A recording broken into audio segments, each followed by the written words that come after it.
Hello. For the past month, we've been investigating the death of Anna Garcia, a 20-year-old female found dead at the Gentry Life Science Building where she worked part-time.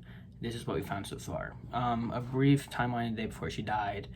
She set up a lab at 9. At 10 a.m., she met with Professor Dr. Opal, then met with her boyfriend Eric Piedmont for lunch, had soccer around 3 to 4:30, 3 to 5, then had a study session at 5:30 with Dominique Hall, another student, and then she was working in the lab later that night where she died. Short description of the activities days before. Some suspicious things were that she had an argument over the phone with Sam Green, a soccer teammate. She had an argument with her boyfriend at that lunch, Eric Piedmont. Then she had recently won a scholarship that Dominique Hall had wanted, and they were very competitive. And Dr. Opal had recently turned down a recommendation for a scholarship from Anna Garcia, even though they were known to be on good terms. And then from social media, we found that Anna also had a migraine. The night before she died, she was taking medicine. Moving on.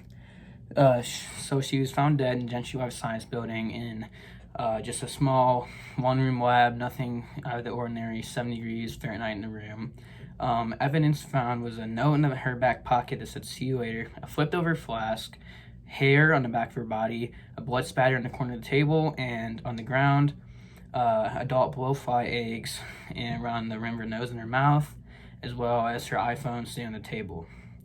There were 5 main suspects: her boyfriend Eric Piedmont, Dr. Elsie Opal, Professor Dominique Hall, Sam Green, and Taylor Diaz, her close friend who actually found the body at 10 a.m. They were hooked up to a lie detector test that measured her heart rate, respiratory rate, and everybody was fine except Eric Piedmont when he was asked if he murdered Anna and if he had an argument with Anna, and his respiratory rate or heart rate spiked up both times, so he was suspicious, as well as Dominique Hall. It spiked up when she was asked if she murdered Anna. However, Eric was not a top suspect because of those two. So, and Dominique Hall is also suspicious as well. Just some of the evidence. The fingerprints on the note we found were Eric's. The hair on the back of her body we compared with all the suspects and Anna's dog and Anna. It was Eric's hair, and then the blood was Anna's blood, and found from DNA results in the blood, it was also Anna's DNA.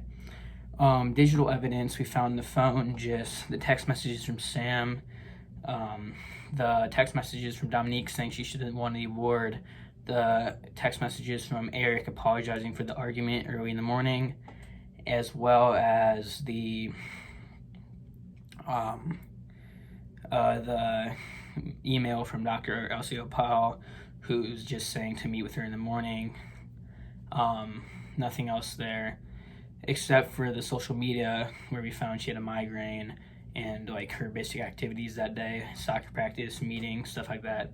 My current idea of what happened was that Eric knew that Anna was there that night and he went to meet with her, maybe apologized, but Anna was mad, and I think the death wasn't planned and Eric just got all riled up and hit her over the head. Something happened, knocked her down, and he accidentally killed her when she hit her head on the table, because I don't think she just fell.